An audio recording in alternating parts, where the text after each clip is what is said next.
Bonjour et bienvenue dans cette nouvelle matinale Innova Press, votre rendez-vous d'actualité de l'immobilier et de la ville. Nous allons parler exploitation de bureaux de manière servicielle d'ailleurs. En septembre dernier, les 10 grandes entités du groupe Vinci s'installaient dans l'archipel, un ensemble de 74 000 m² du côté de Nanterre, au pied de la future station de RER E.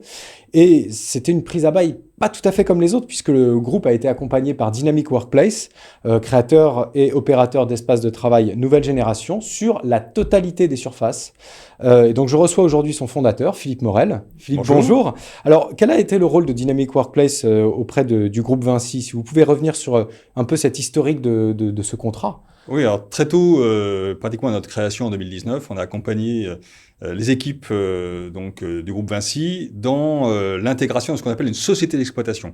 Société d'exploitation, créée ex nihilo, vraiment une société unique preneur à bail du bâtiment, qui a vocation à apporter donc à la fois toute la partie bâtimentaire, mais également toute la partie servicielle, ça d'une part, et puis d'autre part, à apporter de façon très flexible, on parle d'immobilier packagé, eh bien cet immobilier, cette prestation, de façon donc auprès des différentes entités du groupe et de façon packagée, donc sous forme de contrat de prestation de service. Donc nous on a accompagné le groupe Vinci dans la constitution de cette entreprise, société d'exploitation unique preneur à bail, qui reste d'ailleurs entité complète et 100% exactement, de la filiale 100% du groupe Vinci. À la fois dans sa construction, dans les appels d'offres et consultations qu'elle a dû mener, dans sa constitution en tant qu'entreprise et dans ses process, dans ses outils, dans toute la partie digitale, etc. etc. D'accord. Alors, quels ont été les impacts pour ces différentes entités? Si vous voulez, c'est un profond changement. C'est la première fois en Europe qu'on a, à cette échelle-là en tout cas, un bâtiment qui accueille des grands groupes qui ne vont pas être locataires ou sous-locataires de leurs espaces. Donc ils sont avec leurs équipes, ils consomment les lieux, ils consomment les services, et à la fois donc en termes de surface d'une part, donc la chose est assez agile d'une part, et puis en termes de services, on a un certain nombre de paiements qui se font à l'usage. Ça peut être les impressions, ça peut être les places de parking. On voit bien qu'on est dans une logique très très optimisée, très mutualisée, très très optimisée, donc de la consommation des prestations de services à l'intérieur d'un grand ensemble tertiaire. Et c'est notre métier chez Dynamic Workplace. D'accord. Vous avez un exemple, par exemple, de ce genre de service? Vous parliez de mobilité. Quelle forme ça prend, en fait, finalement, au sein de cet immeuble? Bien, donc, la société d'exploitation opère à la fois tout ce qui ne se voit pas, toute la maintenance, tout l'entretien, finalement, du bâtiment. Elle assure, finalement, le parfait fonctionnement du bâtiment, la parfaite connectivité, également, du bâtiment, d'une part. Elle porte le bail et les charges, les impôts et taxes, d'autre part. Et puis, également, auprès, à la fois des entités et auprès des résidents, elle apporte l'ensemble des prestations de services. Alors, les plus connues sont la restauration, par exemple, mais également toute la gestion mutualisée des places de parking. On a mis en place une application qui s'appelle Charvy, par exemple, qui a vocation à permettre aux résidents de réserver sa place de parking, et donc derrière ça aux entités de piloter aussi le nombre de places de parking consommées, etc., etc. Donc on voit bien qu'on est à la fois dans un bâtiment extrêmement serviciel, dans un ensemble bâtimentaire extrêmement serviciel, mais également dans des modalités d'usage offertes aux entités comme aux résidents qui sont tout à fait spécifiques. Oui, c'est assez inédit. Et alors, bon, ça fait maintenant 4 mois qu'ils sont installés. On a tendance à se dire, du coup, maintenant, la mission est terminée. Est-ce que vous êtes toujours impliqué, vous, Dynamic Workplace? Alors oui, d'abord, il nous en reste encore une qui arrive au mois de mars. Là, le 5e et dernier bâtiment est livré au mois de mars. Mais effectivement, nous, maintenant, on sort quelque part du mode projet, construction de la société d'exploitation, mise en place de l'ensemble des prestations, pour passer en mode run, quelque part. Et là, on est sur une seconde phase qui est l'ensemble des process de cette même société d'exploitation, avec l'ensemble des parties prenantes, y compris d'ailleurs dans la phase contractuelle avec l'ensemble des entités à l'intérieur du bâtiment, d'une part, et puis également dans l'ensemble des outillages, donc notamment les outils type Power BI qui permettent de monitorer de façon très précise la façon dont le bâtiment et ses services sont consommés. D'accord. Et en termes de masse salariale, j'imagine que cette société d'exploitation a ses propres salariés, ou est-ce que vous avez une marque ou ou des personnes qui viennent les former ou quelque chose comme ça? Exactement. Donc nous, on est très présents auprès d'eux pour les accompagner dans la constitution de leur équipe. À la fois, d'ailleurs... Vous les lâchez pas dans la nature comme ça? Non, parce que c'est un nouveau métier. Souvent, anciennement, les services généraux étaient considérés comme malheureusement d'ailleurs, on a sous-investi quelque part dans les services généraux pendant tant d'années.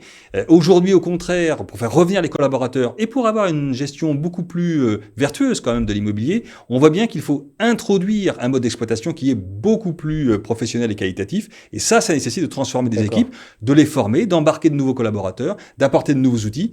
Et ça, c'est un process qui finalement est assez long. D'accord. Ce genre de prestations-là, de contrat que vous avez passé avec Vinci, est-ce que c'est quelque chose que vous faites habituellement ou que vous êtes voué à faire habituellement? Quelle est un peu votre actualité actuellement pour Dynamic Workplace? C'est l'ADN de Dynamic Workplace. On a été créé pour ça, pour transformer finalement la façon dont on consomme les grands ensembles tertiaires. Et notamment au travers d'un concept qu'on a développé qui est le siège social écosystème. Siège social écosystème, les entreprises se développent de plus en plus pour se transformer, pour accélérer leur transformation, se développent autour d'un écosystème. Il faut que leur siège, leur bâtiment principal, leur maison commune principale, puisse lui-même ou elle-même comme maison commune accueillir cet écosystème. Et donc, en l'occurrence, nous faisons la même chose et même on va encore un cran plus loin avec le groupe Mobivia dans le Nord, à Villeneuve-d'Ascq, où là nous les accompagnons pour créer à la fois leur siège social écosystème et qui intègre d'autres parties prenantes. Donc leur écosystème, on crée la Move Factory, qui est vraiment le lieu des nouvelles mobilités. Donc accueillant à la fois 800 collaborateurs du groupe Mobivia, Noroto, Midas, etc. Ça, oui. Et puis également 700 autres collaborateurs d'une soixantaine d'autres entreprises qui font partie de leur écosystème de mobilité et qui vont venir vivre à l'intérieur de la Move Factory avec eux, consommer avec eux les mêmes espaces, les mêmes services, pour vivre vraiment une expérience autour des mobilités qui soit très forte. Philippe Morel, merci beaucoup.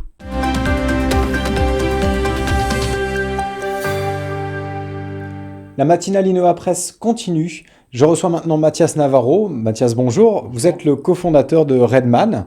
On connaît la société de promotion pour de nombreux projets marquants, le Siège du Monde, la Station F, The Camp à Aix, récemment Black à Clichy. On vous connaît aussi pour le label B Corp, mais un petit peu moins pour votre activité hôtelière, que ce soit donc dans la promotion ou dans l'exploitation. Vous avez récemment nommé une directrice du développement, en l'occurrence Sarah Castagnier. Est-ce que vous pouvez revenir un petit peu sur les contours de cette activité et qu'en est-il aujourd'hui ? Bonjour. L'activité hôtelière, donc pour nous, c'est une activité désormais un peu historique. Donc c'est pas notre activité d'origine, mais ça fait presque 8 ans maintenant qu'on exploite des hôtels.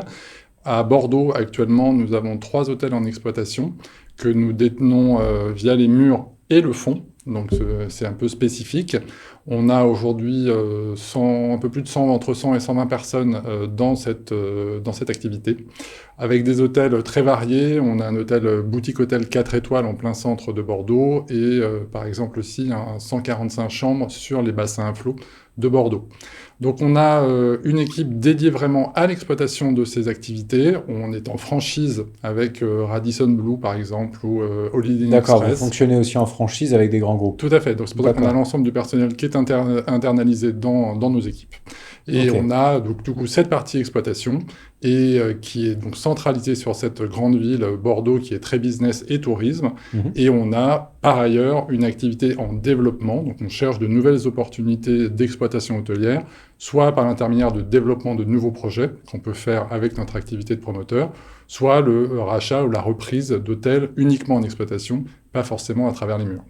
D'accord. Vous avez d'autres projets dont on peut parler à venir ? Bien sûr, on a déjà d'où l'arrivée de Sarah qui se positionne sur ce développement. On a actuellement en développement un hôtel au Havre dont les travaux vont bientôt démarrer, qu'on fait en copromotion, notamment avec la Schéma, et qui est un hôtel qui ouvrira dans 2 ans et qui a la particularité d'obtenir un label bas carbone et d'avoir une construction qui sera intégralement modulaire, donc hors site et réalisé donc en dehors du chantier et monté sur place.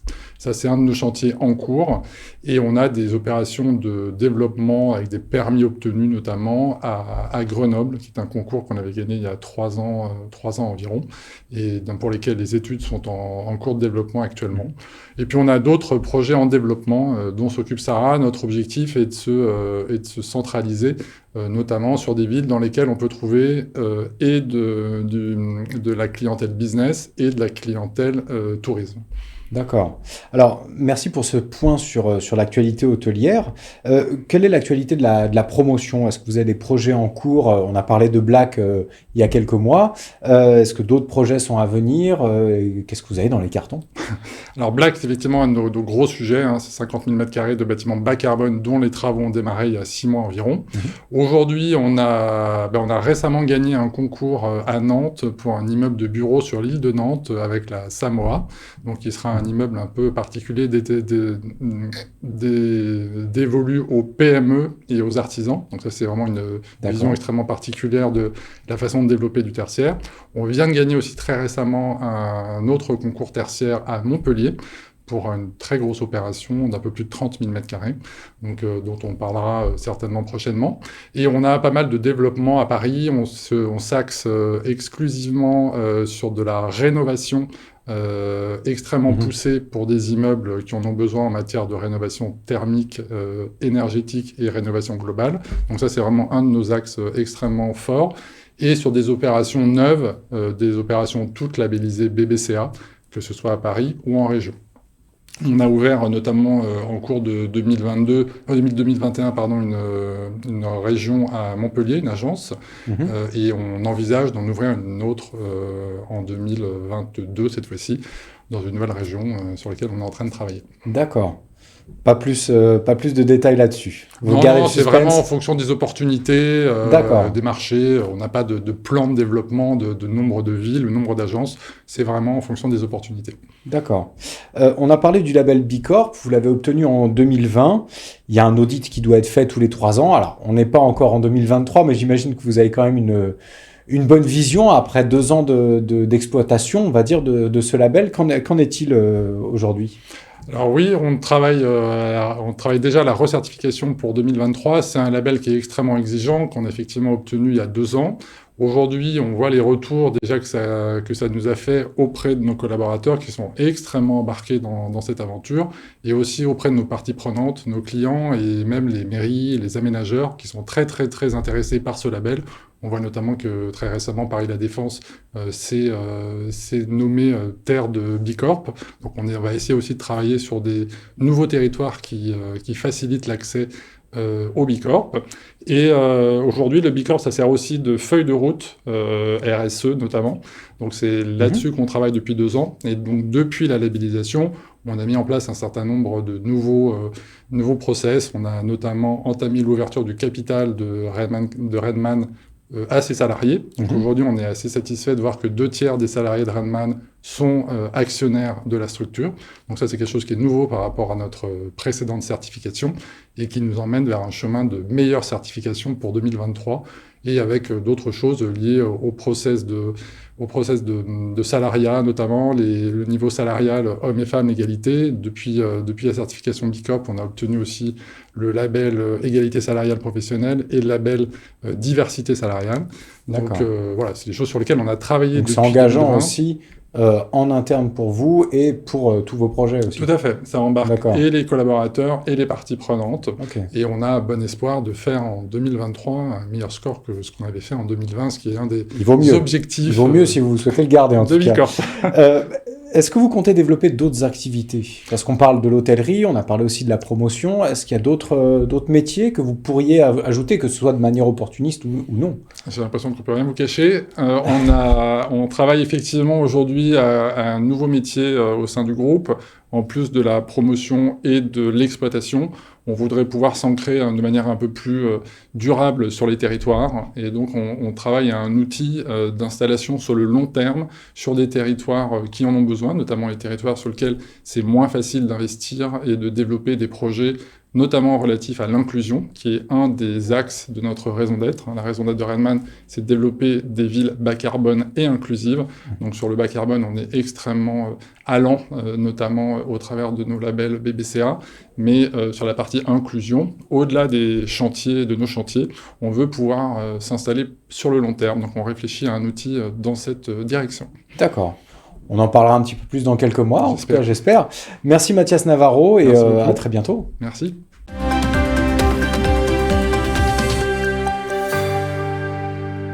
À l'occasion de ses 50 ans d'existence et dont une trentaine en France, Codic dévoile une nouvelle identité de groupe et lance un nouveau pôle d'expertise, Codic Invest, afin de fédérer des investisseurs autour de leur développement.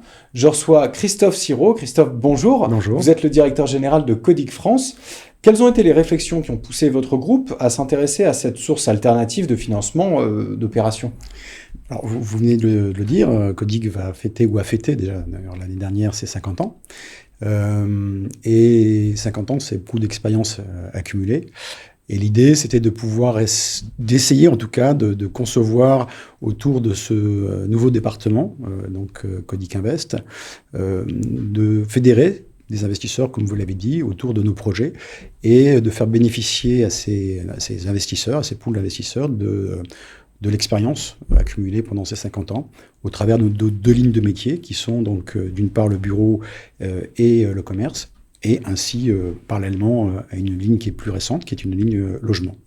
Et à ça, en dehors de ces lignes de métier, c'est aussi de voir au travers de ces opérations toute l'expérience accumulée au travers de cette dimension internationale que Codic a, qui est assez rare, au travers des pays qui sont donc la Belgique, le pays d'origine de Codic, le Luxembourg, la France, et plus récemment l'Espagne, le Portugal, la Hongrie et la Roumanie. D'accord. Alors, quelle typologie ou quelle stratégie d'investissement vous répondez avec cette offre ? C'est plutôt du value-add, c'est sur vos opérations ou c'est plutôt du core ? Qu'est-ce que vous... Donc, ce sont nos opérations. L'idée, c'est vraiment de continuer à faire ce que nous savons bien faire et de pouvoir, autour de ces opérations qui nécessitent aujourd'hui, compte tenu des enjeux climatiques, des tailles d'opérations que nous envisageons, des moyens financiers de plus en plus importants. Et l'idée étant de pouvoir continuer à développer un nombre équivalent, voire supérieur d'opérations, en s'appuyant sur des sources alternatives de financement, puisque précédemment, nous avions, comme habitude de travailler avec des partenaires financiers banquiers, quelquefois investisseurs en amont ou copromoteurs. L'idée maintenant est de peut-être institutionnaliser un peu plus cette façon de travailler sur la répartition des financements des opérations au travers de cette nouvelle ligne de métier. D'accord. Et donc, nouvelle ligne de métier, j'imagine, nouvelle équipe. Comment est-ce que ça se passe en interne ? Est-ce que vous avez procédé ou est-ce que vous allez procéder à des recrutements ? Alors, en interne, j'allais dire que le cœur de métier de Codic restera le même. C'est le développement de projets. Et pour vous adresser à ces investisseurs. Donc, par contre, pour s'adresser à ces investisseurs, et puis après, par la suite, dans la vie de l'opération, dans le cadre du partage d'informations et de la remontée d'informations, il y a bien sûr une nécessité de se structurer et donc de faire appel à des métiers qui ne sont pas forcément les nôtres, sachant que nous avions, nous, en interne déjà, une façon de travailler qui était déjà très établie sur la base d'un reporting très précis, notamment un reporting financier. Donc ça ne va pas transformer totalement notre façon de travailler. D'accord. Alors, est-ce que vous avez déjà des projets que vous avez peut-être déjà lancés, dont vous pouvez déjà faire bénéficier à ces investisseurs ? Oui, alors au travers de deux pays notamment. Que ce soit d'ailleurs en France ou peut-être sur d'autres pays sur lesquels vous intervenez. Je sais que vous êtes Codic France, mais ça nous intéresse aussi de savoir les autres projets qui pourraient intéresser ces investisseurs. Alors en effet, il y a un premier projet qui se trouve à Luxembourg, qui développera à terme un peu plus de 30 000 m² dans la ville de Luxembourg. C'est un secteur... Bureau, c'est ça ? De bureau. D'accord. C'est un secteur que nous connaissons bien. Et là aussi, dans la même optique, nous souhaitons pouvoir faire bénéficier à un pool d'investisseurs de l'expérience qu'on a pu accumuler sur le marché de Luxembourg où nous venons de livrer une très grosse opération dans le centre-ville, qui s'appelle Royal Amelius, avec Norman Foster comme architecte, et qui l'a associé pour le coup du logement, du bureau, du commerce, qui sont vraiment nos 3 activités. Et nous avons d'ailleurs à cette occasion implanté les Galeries Lafayette au sein de ce projet. Et un second projet donc, qui lui se trouve en France, donc sur Saint-Quentin en Yvelines, qui est là aussi un secteur géographique que nous connaissons bien, puisque je pense que nous travaillons à Saint-Quentin depuis plus de 20 ans maintenant. Nous avons dû y réaliser plus de 120 000 m² de bureaux. Et là, nous avons 2 opérations dans le cœur de Saint-Quentin qui représentent environ 50 000 m², qui feront l'objet de cet aspect de montage autour donc, de cette nouvelle ligne de métier liée au fonds et à l'association d'investisseurs extérieurs à Codic. D'accord. Parlons un petit peu maintenant de votre métier historique de promotion. Quelles sont les différentes opérations que vous avez dans votre pipe actuellement? Là, on va se limiter sur la France. Alors aujourd'hui, nous avons beaucoup d'opérations qui sont liées de plus en plus, et notamment avec l'évolution des marchés, à la restructuration de bâtiments existants. Donc on reconstruit. D'où cette stratégie value-add plutôt pour les investisseurs. Voilà, puisque ça nécessite de prendre des positions assez en amont sur des fonciers qui sont souvent des fonciers importants. Et donc l'idée est de pouvoir travailler sur un grand nombre d'opérations en rapport avec la taille de Codic. Et dans ce cadre-là, nous avons une grosse opération que nous terminons à Bagneux, donc avec 60 000 m² de bureaux, et nous livrons la dernière tranche, donc l'immeuble Network 2, qui représente environ 20 000 m² cette année. Nous avions livré précédemment 2 autres bâtiments, Network et Résonance, pour environ 40 000 m². Et donc les opérations de Saint-Quentin dont je parlais tout à l'heure, qui là aussi pèsent assez lourd en termes de surface et d'investissement. Et en parallèle, nous avons toujours notre activité de développement d'opérations de commerce. Nous travaillons notamment sur un projet qui est assez important, qui nous tient beaucoup à cœur, qui est une opération qui se situe entre Metz et Strasbourg, à la frontière allemande. C'est un centre commercial qui s'appelle Best, qui représente 50 000 m² sur une trentaine d'hectares de terrain. Et à ce projet, il y avait une deuxième tranche qui s'appelle Zest et qui était l'accompagnement de cet ensemble commercial par une zone de développement économique qui était censée accueillir donc des entreprises, PME, PMI, mais aussi du service au travers de l'hôtellerie, de la restauration. Et puis de renforcer la dimension loisir de Best, puisque c'est un centre commercial qui a cette particularité d'avoir une dimension loisir assez importante, au travers d'un agroparc, qui est un concept assez novateur sur une vingtaine d'hectares, et dont l'objet est de pouvoir mettre en avant les nouveaux modes de production agricole, que ce soit à destination d'une clientèle familiale, mais aussi de scolaires et de professionnels, dans le cadre de la formation continue ou dans le cadre d'un changement de vie, ce qu'on voit aujourd'hui beaucoup, et de montrer au travers de cet ensemble qui ressemblera à une sorte de ferme, accessible à tous. Voilà, c'est un nouveau mode de culture. D'accord. Christophe Siron, merci beaucoup pour votre témoignage. À bientôt. Merci, au revoir.